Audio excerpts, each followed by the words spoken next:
বিভিন্ন ইলেকট্রনিক এবং প্রিন্ট মিডিয়ার সম্মানিত সাংবাদিক ভাই এবং বোনেরা, আপনাদের সবাইকে জাতীয় নাগরিক পার্টি এনসিপির পক্ষ থেকে শুভেচ্ছা। আমরা 2025 সালে এনসিপি আত্মপ্রকাশের পরেই 25শে জুলাই আমরা বাংলাদেশের 64টি জেলা শহরগুলোকে সামনে রেখে আমরা জুলাই পদযাত্রা করেছিলাম। এরই ধারাবাহিকতায় আমরা এবার আবার নতুন করে জুলাই পদযাত্রা 2026 আয়োজন করতে যাচ্ছি। আমাদের প্রতিপাদ্য হচ্ছে গণভোট বাস্তবায়ন, কর্মসংস্থান ও সীমান্ত সুরক্ষার দাবিতে জুলাই পদযাত্রা 2026। আমাদের এই বিষয়টি লিখিত প্রেস রিলিজ রয়েছে, আমরা সেই প্রেস নোটটি পড়ছি।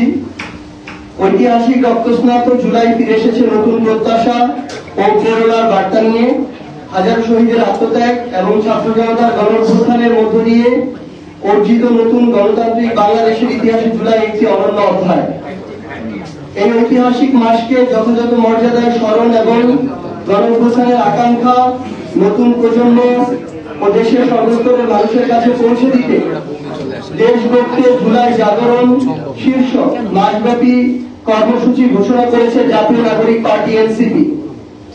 এর অংশ হিসেবে জাতীয় নাগরিক পার্টি এনসিপি দেশ জুড়ে 64টি জেলার 100টি উপজেলা ও পৌরসভায় গণভোট বাস্তবায়ন, কর্মসংস্থান ও সীমান্ত সুরক্ষার দাবিতে জুলাই পদযাত্রা 2026 আয়োজন করতে যাচ্ছে, যা আগামী 6 জুলাই থেকে শুরু হবে।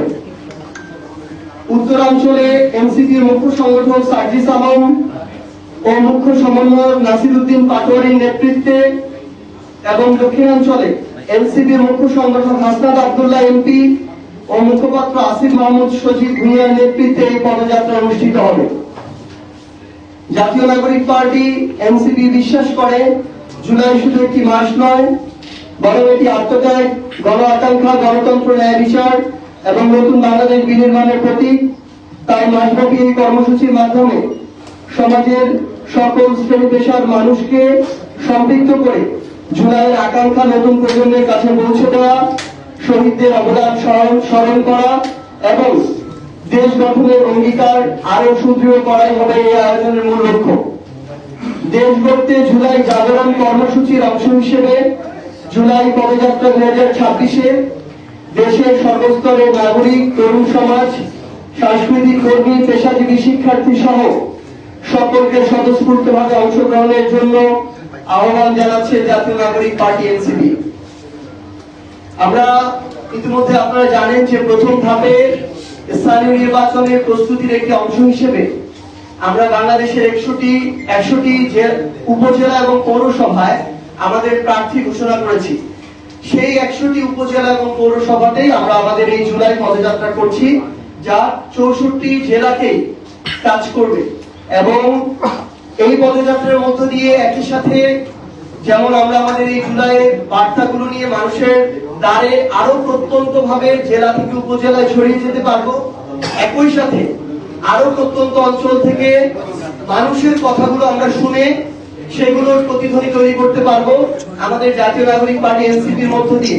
পাশাপাশি যেহেতু এনসিপি মাত্র অল্প কিছুদিন আগে আত্মপ্রকাশ হয় একটি রাজনৈতিক দল, এখন 2 বছর পূরণ হয়নি, সেই জায়গা থেকে এর মধ্য দিয়ে আমরা ওই স্থানীয় পর্যায়ে যারা আমাদের প্রার্থী রয়েছেন তাদেরকে স্থানীয়ভাবে পরিচিত করে তোলা, সাংগঠনিক সক্ষমতা সেটি যাচাই করা এবং এই উপলক্ষে প্রোগ্রাম আয়োজনের মধ্য দিয়ে ওই উপজেলায় এনসিপি নতুন করে একটি অবস্থান তৈরি করা, এটিও আমাদের এই কর্মসূচিতে আমরা উপজাত হিসাবে পাবো বলে আমরা আশা করছি। তো সেই জায়গা থেকে আপনাদেরকে আমরা এনসিপির পক্ষ থেকে আহ্বান জানাই যে গতবার আমাদের ইলেকট্রনিক এবং প্রিন্ট মিডিয়ার সম্মানিত সাংবাদিক ভাই বোনেরা, আপনারা পুরো দেশ জুড়ে আমাদের সাথে ছিলেন, অনেক কষ্ট করেছেন। আমরা আমাদের এই মূল প্রতিপাদ্য যেটি রয়েছে এটির পাশাপাশি আরো অন্যান্য বিষয় যেমন নিত্য প্রয়োজনীয় দ্রব্যমূল্যের ঊর্ধ্বগতি, গ্রামাঞ্চলে মানুষ প্রচন্ড বিদ্যুৎ সংকটে ভুগছে, আমরা মাঠ পর্যায়ে যখন দেখি সার থেকে শুরু করে কৃষকের প্রয়োজনীয় যে জিনিসপত্রগুলো, কীটনাশক প্রত্যেকটির দাম সিন্ডিকেটের কারণে অনেক হারে বৃদ্ধি পাচ্ছে। আমরা দেখতে পাচ্ছি সরকারের পক্ষ থেকে রাষ্ট্রীয়ভাবে যে সুযোগ সুবিধাগুলো দেওয়া হচ্ছে সেটা শুধুমাত্র একটি দল, ক্ষমতাসীন দল বিএনপি নেতা কর্মীদেরকে দেওয়া হচ্ছে। বিএনপি 50% ভোট পেয়ে এবার নির্বাচিত হয়েছে, তাহলে বাকি যে 50% মানুষ, যাদের মধ্যে অনেকে আছে অত্যন্ত নিডি, যারা অত্যন্ত একটা কঠিন সময় পার করছে, সেই মানুষগুলো এই সুযোগ সুবিধাগুলো পাচ্ছে না। তাহলে এই বিষয়গুলো আমরা শুনতে এবং তুলে ধরতে মাঠ পর্যায়ে যাচ্ছি। আপনারা এই জায়গায় আমাদের সাথে পূর্বের মতো থাকবেন, এটা আমাদের প্রত্যাশা। এবং এই কর্মসূচির অংশ হিসেবে আমরা 16 তারিখে যখন আমরা রংপুরে থাকবো, উত্তরাঞ্চলের আমাদের যে টিম সেটি পদযাত্রায় রংপুরে থাকবে 16 তারিখে সকালে 10টায়। আমরা যেদিন আমাদের জুলাই শহীদ দিবস, যেদিন আমাদের ভাই আবু সাইদকে হত্যা করা হয়, সেদিন আমরা আবু সাইদের কবর জিয়ারতের জন্য যাব এবং দোয়া মোনাজাতের সেখানে কর্মসূচিতে অংশগ্রহণ করব। পাশাপাশি 15 জুলাই আমরা কুড়িগ্রামে একটি কৃষক সমাবেশ করতে যাচ্ছি, একই সাথে আমাদের পদযাত্রার অংশ হিসেবে। এবং সেই ঐতিহাসিক কৃষক সমাবেশের মধ্য দিয়ে জাতীয় নাগরিক পার্টি এনসিপি আরেকটি উইং, আরেকটি অঙ্গ এবং সহযোগী সংগঠন জাতীয় কৃষক শক্তি সেদিন আত্মপ্রকাশ করবে। তো এই হচ্ছে আমাদের জুলাই পদযাত্রার আজকের যে প্রেস ব্রিফিং এর মূল কথা। এখন যদি আপনাদের যে কোনো প্রশ্ন থাকে, প্রশ্ন না থাকলে আমরা শুধু একটা বিষয় উল্লেখ করি। আমরা আমাদের আজকের প্রেস রিলিজের অংশ এবং আমাদের পুরো পদযাত্রার যে আমাদের একদম রোড ম্যাপ, এটা আমরা আপনাদেরকে দিয়ে দিব। আমাদের 6 তারিখে অর্থাৎ আগামী সোমবার বিকাল 4টায় গাজীপুরের কালীগঞ্জ উপজেলায় এবং রাত 8টায় ঢাকা জেলা উত্তরের সাভার উপজেলায় আমাদের পদযাত্রা কর্মসূচি শুরু হচ্ছে। আমাদের জাতীয় নাগরিক পার্টি এনসিপির আহ্বায়ক, সদস্য সচিব, মুখ্য সংগঠন থেকে শুরু করে শীর্ষ নেতৃত্ব আমাদের এই উদ্বোধনী দিনে 2 জায়গাতেই থাকবেন। এবং 7 তারিখ থেকে আমাদের দক্ষিণাঞ্চলের পদযাত্রা শুরু হবে কক্সবাজারের উখিয়া উপজেলা থেকে। অর্থাৎ দক্ষিণাঞ্চলটা শুরু হবে কক্সবাজারের উখিয়া থেকে, একদম সর্বশেষ দক্ষিণ প্রান্ত থেকে। এবং উত্তরাঞ্চলেরটা আমরা শুরু করছি ঢাকা সংলগ্ন যে আমাদের পয়েন্ট গাজীপুরের কালীগঞ্জ এবং হচ্ছে আমাদের সাভার উপজেলা থেকে। এটা আমরা আগে থেকে জানিয়ে রাখলাম। প্রশ্ন ছিল জি,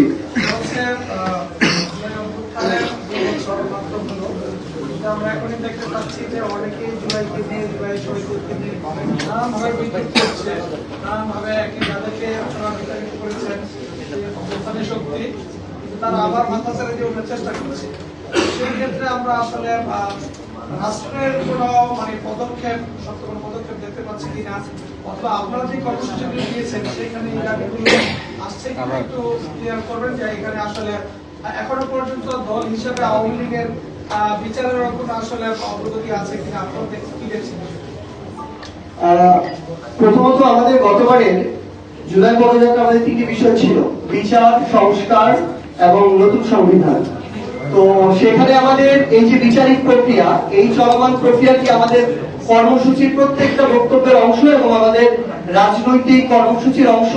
এটা শুধু পার্টি হিসেবে জাতীয় নাগরিক পার্টি এনসিপির চাওয়া নয়। আমরা মনে করি যারা জুলাই অভ্যুত্থানে অংশগ্রহণ করেছে, যেই দলেরই হোক, যেই ধর্মের হোক, যেই মতের হোক, প্রত্যেকেই তাদের জায়গা থেকে চাইবে যে আমাদের এই যে প্রয়োজনীয় সংস্কারগুলো, যেগুলো গণভোটে রায় হয়েছে, সেই সংস্কারগুলো হতে হবে। এবং যারা এই স্বৈরাচারী শক্তি ছিল, যারা এই গণহত্যার নির্দেশদাতা, গণহত্যার সাথে জড়িত, তাদেরকে বিচারিক প্রক্রিয়ার মধ্যে নিতে হবে। আমরা আজকে আমাদের স্বরাষ্ট্রমন্ত্রী জনাব সালাউদ্দিন আহমেদের বক্তব্য শুনেছি। সেখানে শহীদ পরিবার এবং জুলাই যোদ্ধা আমাদের যারা রয়েছেন তাদেরকে নিয়ে যে আয়োজন আমাদের মাননীয় প্রধানমন্ত্রীও ছিলেন, সেখানে স্বরাষ্ট্রমন্ত্রী জনাব সালাউদ্দিন আহমেদ স্পষ্টভাবে বলেছেন যে এই আওয়ামী লীগ হচ্ছে গণহত্যার রাজনৈতিক দল, রাজনৈতিকভাবে আওয়ামী লীগের পতন হয়েছে এবং দল হিসেবে আওয়ামী লীগের বিচার করা হবে। আওয়ামী লীগের দাফন হয়েছে দিল্লিতে এবং এই আওয়ামী লীগ বাংলাদেশের রাজনীতিতে আর কোনোদিন ফিরে আসা সম্ভব নয়।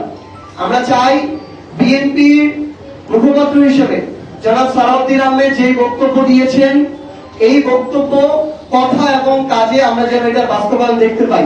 এবং আমরা প্রত্যাশা করি গণ অভ্যুত্থানে অংশগ্রহণকারী রাজনৈতিক দল হিসেবে বিএনপির প্রত্যেকটি নেতাকর্মী তাদের অন্তরে এই চাওয়াটি ধারণ করে।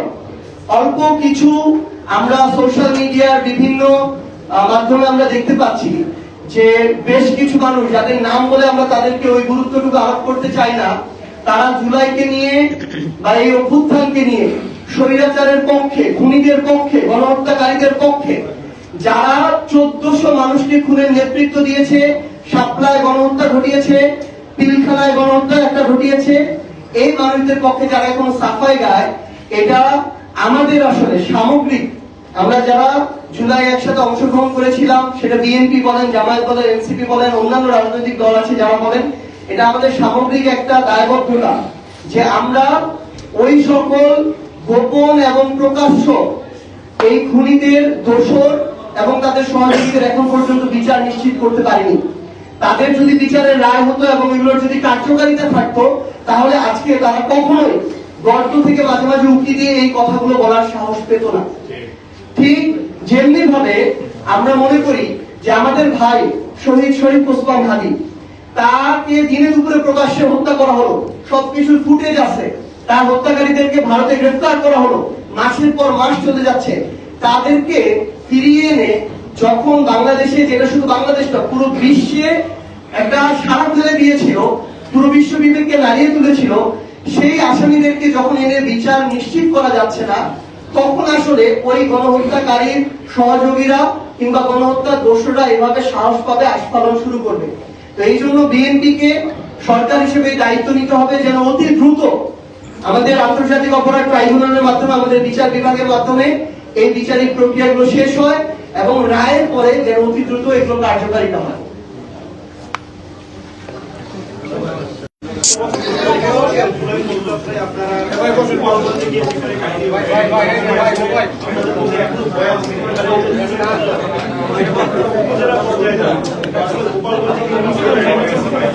আচ্ছা, আমাদের